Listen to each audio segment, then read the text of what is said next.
안녕하세요. 사연동행입니다. 세상을 살다 보면 그 누구에게도 꺼내지 못한 이야기가 한둘쯤은 있죠.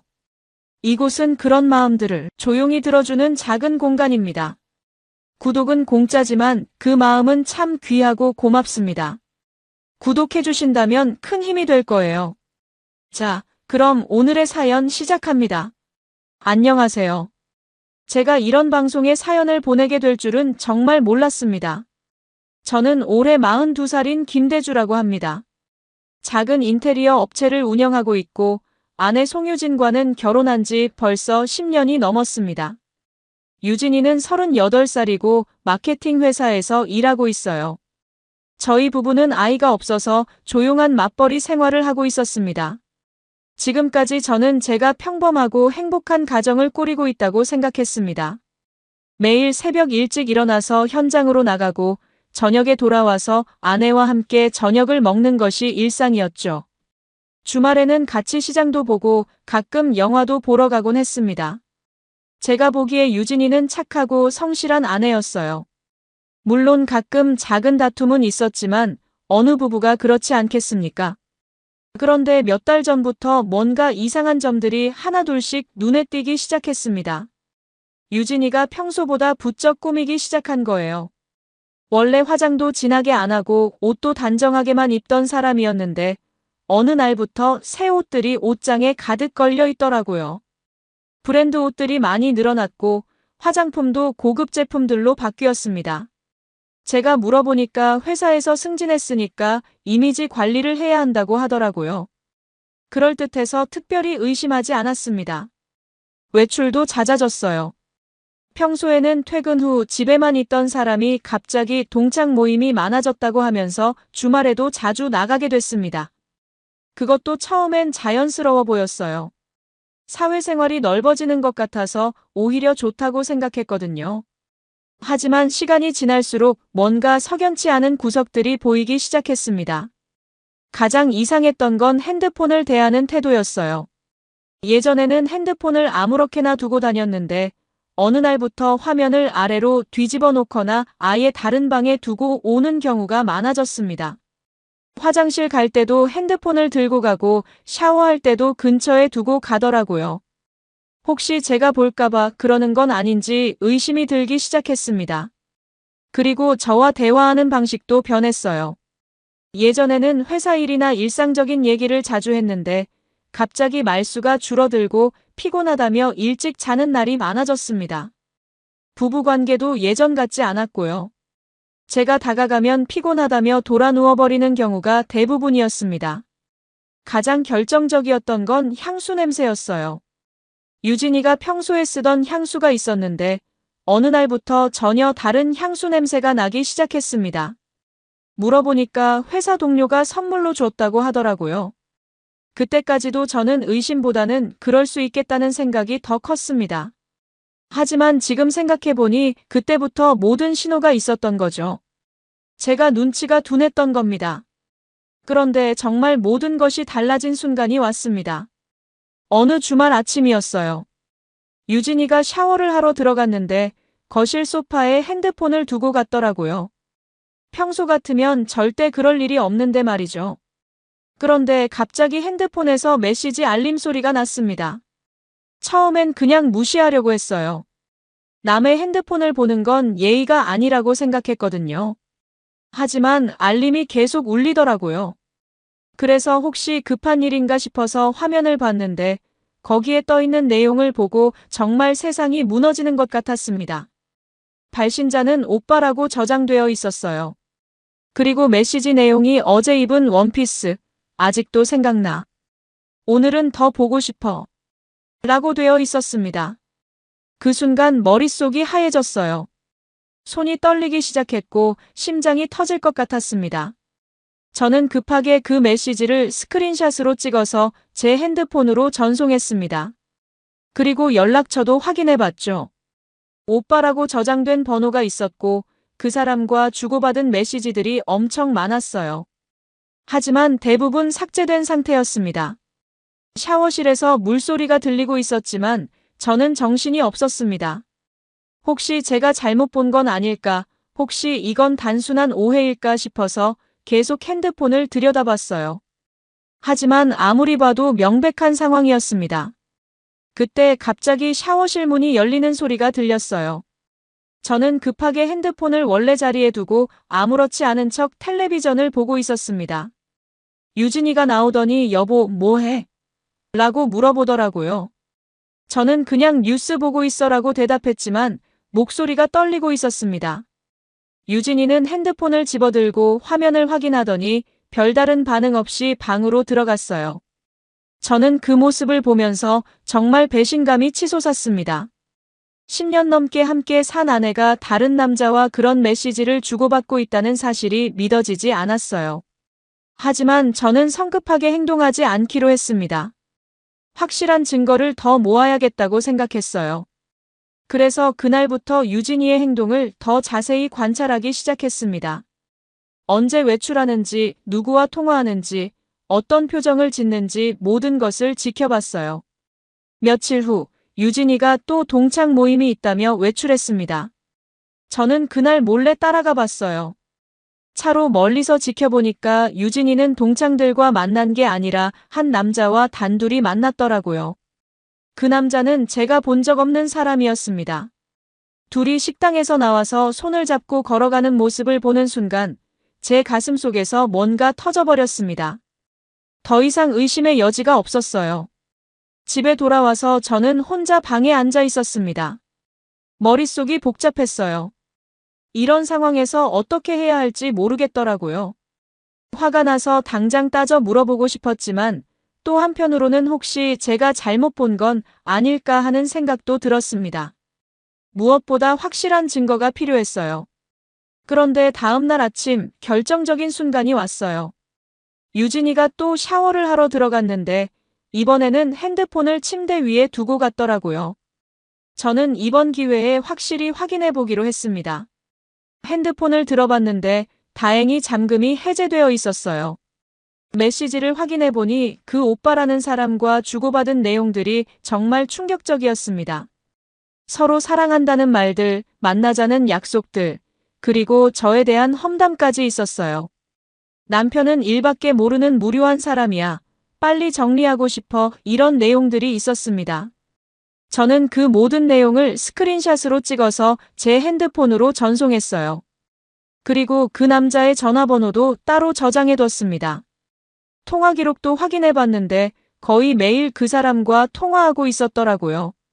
심지어 제가 현장에 나간 시간대에 집에서 통화한 기록들도 있었습니다. 증거를 다 모은 후 저는 그 남자에게 직접 전화해보기로 했습니다. 손이 떨렸지만 꼭 해야 할 일이라고 생각했어요. 전화를 걸었더니 의외로 쉽게 받더라고요. 여보세요? 라고 하는 목소리가 들렸습니다. 저는 침착하게 안녕하세요. 송유진 남편 김대주라고 합니다. 라고 말했어요. 그 순간 전화 너머로 당황하는 기색이 느껴졌습니다. 아, 네. 무슨 일이시죠? 라고 더듬더듬 대답하더라고요. 저는 제 아내와 어떤 관계신지 궁금해서 전화드렸습니다. 라고 말했어요. 그러자 그 사람은 오해가 있으신 것 같은데 저희는 그냥 직장 동료일 뿐입니다. 라고 하더라고요. 하지만 저는 이미 증거를 다 가지고 있었습니다. 그럼 직장 동료끼리 어제 입은 원피스 아직도 생각난다는 메시지를 보내시나요? 라고 물어봤더니 완전히 말문이 막히더라고요. 저는 계속해서 통화 기록도 다 있고 만나는 장소도 다 알고 있습니다. 라고 말했어요. 그제서야 그 사람이 죄송합니다. 정말 죄송합니다. 라고 하기 시작했습니다. 하지만 저는 용서할 생각이 전혀 없었어요. 지금까지 얼마나 오래 만나셨습니까? 라고 물어봤더니 몇 달 정도 됐습니다. 라고 대답하더라고요. 저는 그 통화를 녹음하고 있었습니다. 요즘 핸드폰에는 통화 녹음 기능이 있잖아요. 그 사람이 불륜 사실을 인정하는 내용을 모두 녹음했어요. 그리고 마지막에 이미 모든 증거를 다 모았습니다. 민사소송, 형사고발까지 각오하시기 바랍니다. 라고 경고했습니다. 그 사람은 더 이상 할 말이 없었는지 전화를 끊어버렸어요. 그날 저녁 유진이가 집에 돌아왔을 때 저는 이미 마음을 정리한 상태였습니다. 평소처럼 아무렇지 않게 저녁을 먹고 있었는데 갑자기 유진이의 핸드폰이 울렸어요. 아마 그 남자가 제가 전화했다는 걸 알려준 모양이었습니다. 유진이는 핸드폰을 보더니 얼굴이 하얘졌어요. 그리고 급하게 화장실로 들어가더니 통화를 시작했습니다. 목소리가 작아서 정확히는 들리지 않았지만 당황하는 기색이 역력했어요. 화장실에서 나온 유진이는 저를 빤히 쳐다보더니 여보, 혹시 오늘 누구한테 전화했어? 라고 물어봤습니다. 저는 왜 그래? 라고 반문했어요. 그러자 유진이는 아니야. 그냥 궁금해서라고 대답했지만 표정이 완전히 굳어 있었습니다. 저는 더 이상 숨길 생각이 없었어요. 송유진, 이제 그만하자라고 말했습니다. 그 순간 유진이의 얼굴이 새하얘졌어요. 뭐가? 라고 물어보더니 저는 당신이 다른 남자와 만나고 있다는 거 다 알고 있어라고 말했습니다. 유진이는 처음에 발뺌했어요. 무슨 소리야, 미쳤어? 라고 하면서 오히려 화를 내더라고요. 하지만 저는 핸드폰을 꺼내서 제가 찍어둔 메시지 스크린샷들을 보여줬습니다. 그 순간 유진이는 완전히 굳어버렸어요. 그런데 유진이의 반응이 정말 가관이었습니다. 사과하기는커녕 내 사생활을 왜 몰래 캐는 거야?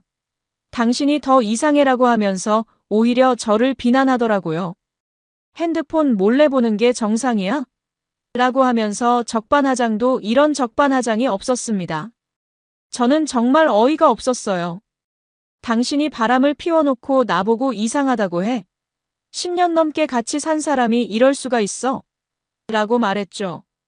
그러자 유진이는 바람이 아니야. 그냥 친구일 뿐이야 라고 또 거짓말을 했습니다. 저는 그 남자와 통화한 내용도 말해줬어요. 그 사람이 직접 인정했어. 몇 달째 만나고 있다고 했어라고 하니까 그제서야 유진이가 말문이 막혔습니다. 하지만 여전히 사과하지 않고 그래서 어쩌려고? 라는 식으로 나오더라고요. 그때 저는 정말 실망했습니다. 잘못을 했으면 미안하다고 해야 하는 것 아닙니까? 그런데 끝까지 잘못했다는 인정도 하지 않고 오히려 제가 이상한 사람인 것처럼 몰아가더라고요. 저는 유진이의 직장 상사에게도 연락했습니다. 마케팅 회사 대표님께 익명으로 전화를 드려서 귀하의 직원 중에 불륜으로 문제가 되고 있는 사람이 있다고 알려드렸어요. 회사 이미지에 해가 될 수 있다고 말씀드렸죠. 며칠 후 유진이가 회사에서 불려가서 면담을 받았나 봅니다. 집에 와서 당신이 회사에 전화했지? 라고 따져 물어보더라고요. 저는 그럼 어떻게 해야 했을까? 가만히 있어야 했을까? 라고 반문했습니다. 그때서야 유진이가 위기감을 느꼈나 봅니다. 갑자기 울기 시작하면서 미안해, 정말 미안해. 한 번만 용서해줘라고 매달리기 시작했어요. 실수였어, 정말 실수였어라고 하면서 무릎까지 꿇더라고요. 하지만 저는 이미 마음을 굳혔습니다. 하지만 저는 이미 마음을 정했습니다. 용서할 생각이 전혀 없었어요. 10년 넘게 쌓아온 신뢰를 하루아침에 무너뜨린 사람을 어떻게 용서할 수 있겠습니까? 더군다나 잘못을 했으면서도 끝까지 발뺌하고 저를 비난했던 모습이 너무나 실망스러웠습니다. 저는 변호사를 찾아갔습니다. 제가 모은 증거들을 모두 보여드렸더니 변호사님께서 이 정도면 소송에서 충분히 이길 수 있다고 말씀하시더라고요. 특히 상대방이 불륜 사실을 인정한 통화 녹음이 결정적인 증거라고 하셨습니다. 우선 그 남자에게 위자료 소송을 걸었습니다. 3천만 원을 요구했어요. 변호사님께서 배우자가 있는 사람과 불륜 관계를 맺은 것은 명백한 불법행위라고 설명해 주셨습니다. 그리고 제가 정신적 피해를 입었다는 것을 증명할 수 있는 증거들도 많다고 하셨어요. 소송장을 받은 그 남자는 완전히 당황했나 봅니다. 저에게 전화를 걸어서 합의할 수 없을까요? 라고 하더라고요. 하지만 저는 이미 늦었습니다. 법정에서 봅시다라고 단호하게 말했습니다. 유진이에게는 이혼 소송과 동시에 재산 분할 무효 소송을 걸었습니다. 불륜을 저지른 배우자에게는 재산 분할을 해줄 필요가 없다는 게 변호사님의 설명이었어요. 저희가 결혼 후 모은 재산 중 대부분은 제가 번 돈이었거든요. 법정에서 제가 준비한 증거들을 제출했습니다. 메시지 스크린샷, 통화 녹음, 만나는 장소 사진, 호텔 영수증까지 모든 것을 다 준비했어요. 특히 제 차에 블랙박스가 있어서 유진이가 그 남자와 만나는 장소까지 따라간 기록도 있었습니다. 상대방 변호사가 이것들이 조작된 증거일 수도 있다고 주장했지만 저는 모든 증거의 원본을 보관하고 있었습니다. 핸드폰 통신사에서 발급받은 통화 내역서, 메시지 발송 기록까지 모두 준비했어요. 재판이 진행되는 동안 그 남자는 정말 힘들어했나 봅니다. 소송 때문에 스트레스를 받아서 회사 생활도 제대로 못하게 되었다고 하더라고요.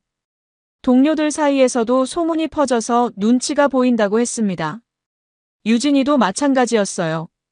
회사에서 이미 소문이 다 퍼진 상태라 일하기가 어려워졌다고 하더라고요. 하지만 저는 전혀 동정하지 않았습니다. 자업자득이라고 생각했어요.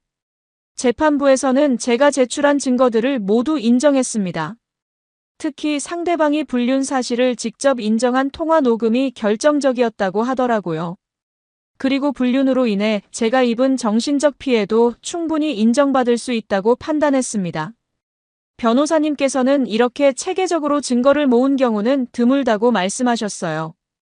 처음에는 법에 대해 아무것도 몰랐지만 인터넷으로 공부하고 다른 사례들도 찾아보면서 많은 것을 배웠습니다. 무엇보다 포기하지 않겠다는 의지가 중요했던 것 같아요. 소송이 계속 진행되면서 그 남자의 상황이 점점 더 어려워졌습니다. 회사에서 윤리위원회에 회부되었다고 하더라고요. 요즘 회사들은 직원들의 도덕적 해이에 대해서 엄격하게 처리하거든요. 특히 불륜 같은 문제는 회사 이미지에 악영향을 준다고 해서 더욱 민감하게 반응합니다. 그 남자는 결국 회사에서 사직을 종용받았다고 합니다. 직접 해고는 아니었지만 사실상 쫓겨난 거나 마찬가지였어요. 10년 넘게 다닌 회사에서 이런 일로 나가게 되니까 앞으로 취업하기도 어려워졌을 겁니다. 유진이도 마찬가지였습니다. 마케팅 회사에서 회사 이미지에 좋지 않은 영향을 준다는 이유로 계약 해지를 통보받았어요. 정규직이 아니라 프리랜서 형태로 일하고 있었거든요. 회사 입장에서는 문제가 될 수 있는 사람을 굳이 붙잡아둘 이유가 없었던 거죠. 둘 다 직장을 잃게 되니까 경제적으로도 힘들어졌을 겁니다. 특히 그 남자는 아직 결혼하지 않은 상태라 혼자 생활비를 모두 감당해야 했어요. 유진이도 마찬가지로 당분간 수입이 없어졌으니까 생활이 어려워졌을 거예요. 주변 사람들의 시선도 문제였습니다. 이런 일이 있으면 금세 소문이 퍼지잖아요. 동네 사람들, 친구들, 지인들 모두 이 상황을 알게 되었을 거예요. 특히 유진이의 경우 여자친구들 사이에서는 더욱 험담의 대상이 되었을 겁니다. 그 남자의 가족들도 이 사실을 알게 되었나 봅니다. 부모님께서 아들이 유부녀와 바람을 피웠다는 걸 알고 얼마나 실망하셨을까요? 아마 가족 모임에서도 얼굴을 들고 다니기 어려워졌을 겁니다. 유진이의 가족들도 마찬가지였어요. 시부모님께서 며느리가 불륜을 저질렀다는 걸 알고 얼마나 충격을 받으셨을까요? 유진이의 친정 부모님도 딸이 이런 일을 저질렀다는 걸 알고 창피해 하셨을 거예요. 둘은 결국 서로 의지할 수밖에 없는 상황이 되었습니다.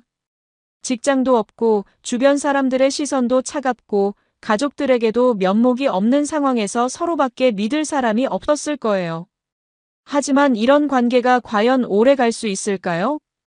경제적인 압박도 점점 심해졌을 겁니다. 둘 다 수입이 없는 상황에서 생활비를 어떻게 감당할까요? 집세, 생활비, 각종 공과금까지 모든 것이 부담이 되었을 거예요. 사랑만으로는 살 수 없다는 현실을 뼈저리게 느꼈을 겁니다. 그리고 무엇보다 법적인 문제가 계속 남아 있었습니다. 소송은 아직 진행 중이었고 결과가 어떻게 나올지 모르는 상황이었어요. 위자료를 얼마나 배상해야 할지, 그 돈은 어떻게 마련할지 걱정이 많았을 겁니다. 저는 이 과정에서 많은 것을 배웠습니다. 특히 법적 절차가 얼마나 중요한지 깨달았어요. 감정적으로만 대응했다면 이런 결과를 얻을 수 없었을 겁니다. 차근차근 증거를 모으고 법적 절차를 밟아나가는 것이 얼마나 중요한지 알게 되었죠. 변호사님께서도 처음에는 법에 대해 잘 모르셨지만 이렇게 체계적으로 준비하신 덕분에 좋은 결과를 얻을 수 있었다고 말씀하셨어요. 무엇보다 포기하지 않고 끝까지 간 것이 가장 중요했다고 하시더라고요. 드디어 모든 법적 절차가 마무리되었습니다. 법원에서 제 손을 들어준 거예요. 위자료 소송에서 3천만 원 전액을 인정받았고 이혼 소송에서도 제가 원하는 대로 결과가 나왔습니다. 재산 분할도 거의 대부분을 제가 가져갈 수 있게 되었어요. 특히 재산 분할 부분에서 법원이 불륜을 저지른 배우자에게는 재산 분할을 제한할 수 있다는 판결을 내려준 것이 가장 시원했습니다. 결혼 후 저희가 모은 재산 중 아파트, 예금, 적금 모든 것을 제가 가져갈 수 있게 되었거든요. 유진이는 자신의 개인 소지품 외에는 아무것도 가져갈 수 없었습니다. 그 남자는 위자료 3천만 원을 분할로 지급하기로 했어요. 한 번에 낼 능력이 없다고 하더라고요. 직장도 잃었으니 당연히 그럴 겁니다. 하지만 법적으로 확정된 금액이니까 어떻게든 갚아야 하는 상황이었어요. 이혼이 확정된 후 저는 한적한 카페에 앉아서 그동안을 되돌아봤습니다. 정말 힘든 시간이었어요. 10년 넘게 함께 산 사람을 믿었는데 배신당했을 때의 그 충격, 분노, 절망감은 말로 표현할 수 없었습니다. 하지만 동시에 후회는 없었어요. 제가 선택한 길이 맞다고 생각했거든요. 불륜은 절대 용서받을 수 없는 일이고 잘못한 사람은 그에 상응하는 대가를 치러야 한다고 생각합니다. 그냥 참고 넘어갔다면 평생 후회했을 거예요. 카페에서 커피를 마시면서 그 남자의 전화번호를 차단했습니다. 마지막으로 한 번 더 전화가 왔었거든요. 아마 합의를 요청하는 전화였을 텐데 더 이상 들을 필요가 없었어요. 모든 것은 이미 법적으로 해결되었으니까요. 한 통의 전화가 인생을 무너뜨렸지만 결국 다시 일으킨 것도 그 전화였네요 라고 혼자 중얼거렸습니다. 만약 제가 그때 용기를 내서 그 남자에게 전화하지 않았다면 지금도 속고 살고 있었을 거예요. 제가 가장 뿌듯했던 건 끝까지 포기하지 않고 법적으로 해결했다는 점이에요. 많은 사람들이 그냥 조용히 이혼하라, 시간만 오래 걸리고 힘들다고 말렸지만 저는 끝까지 갔습니다. 그 결과 제가 원하는 모든 것을 얻을 수 있었어요. 변호사님께서도 이렇게 확실한 증거를 가지고 체계적으로 준비한 경우는 드물다고 말씀하셨어요. 처음에는 법에 대해 아무것도 몰랐지만 공부하고 준비하면서 많은 것을 배웠습니다. 무엇보다 제 자존심을 지킬 수 있었다는 게 가장 중요했어요. 바람맞은 남편으로 끝나는 게 아니라 당당하게 맞서 싸워서 승리한 사람이 된 거니까요. 앞으로는 떳떳하게 살아갈 수 있을 것 같습니다. 이제 모든 것이 정리되었습니다. 저는 새로운 출발을 할 수 있게 되었어요.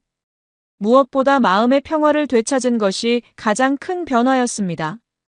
더 이상 의심하고 걱정할 필요가 없어졌으니까요. 집에 혼자 있어도 편안했고 일에도 더 집중할 수 있게 되었습니다. 지인의 추천으로 큰 리모델링 프로젝트를 맡게 되었어요. 호텔을 새로 단장하는 일이었는데 규모도 크고 수익도 좋은 프로젝트였습니다. 제가 정신적으로 안정을 찾으면서 일에도 더 집중할 수 있게 되었거든요. 그동안 얼마나 스트레스를 받으며 일했는지 깨달았어요. 주변 사람들도 제 편을 들어주었어요. 잘했다. 당연히 그렇게 해야 한다는 반응이 대부분이었습니다. 특히 비슷한 경험을 한 사람들은 나도 그때 그렇게 했으면 좋았을 텐데 라고 말하더라고요. 법적 절차를 밟는 것에 대해 주저하는 분들이 많은데 저는 꼭 하시라고 말씀드리고 싶어요. 상간자 소송은 선택이 아니라 권리입니다. 잘못한 사람이 대가를 치르는 것은 당연한 일이에요. 물론 시간도 오래 걸리고 정신적으로도 힘듭니다. 하지만 그냥 참고 넘어가면 평생 후회하게 됩니다. 자존심도 상하고 억울함도 풀리지 않아요. 차라리 힘들더라도 끝까지 가는 게 나중을 위해서도 좋다고 생각해요. 저 같은 경우에는 확실한 증거가 있었기 때문에 승소할 수 있었지만 그렇지 않은 경우라도 시도해볼 가치는 있다고 봅니다. 무엇보다 자신의 권리를 지키는 일이니까요. 요즘은 새로운 취미도 생겼어요. 등산을 시작했는데 산에 올라가서 맑은 공기를 마시고 있으면 정말 상쾌합니다. 그동안 얼마나 답답하게 살았는지 깨달아요. 이제는 자유롭게 제가 하고 싶은 일들을 할 수 있게 되었습니다.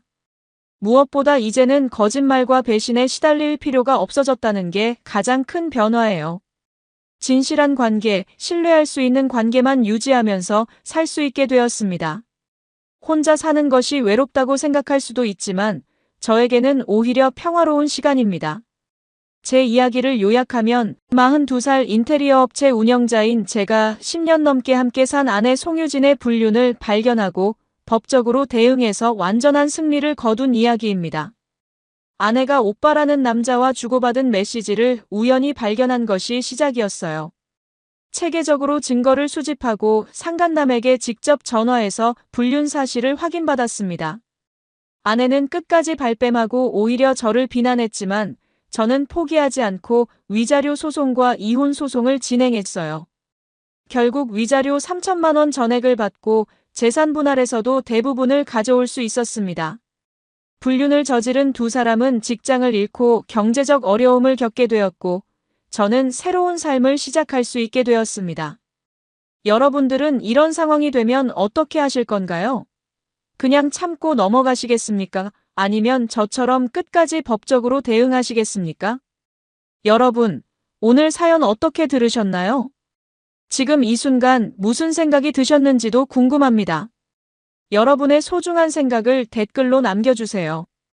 지금까지 사연동행이었습니다. 함께 해주신 모든 분들께 진심으로 마음 깊이 감사드립니다. 방송 끝나기 전에 혹시 아직 구독과 좋아요 안 누르셨다면 그 한 번의 클릭이 이 채널을 계속 이어가게 하는 큰 힘이 된답니다. 다음 사연에서 다시 인사드릴게요. 여러분 평안하세요.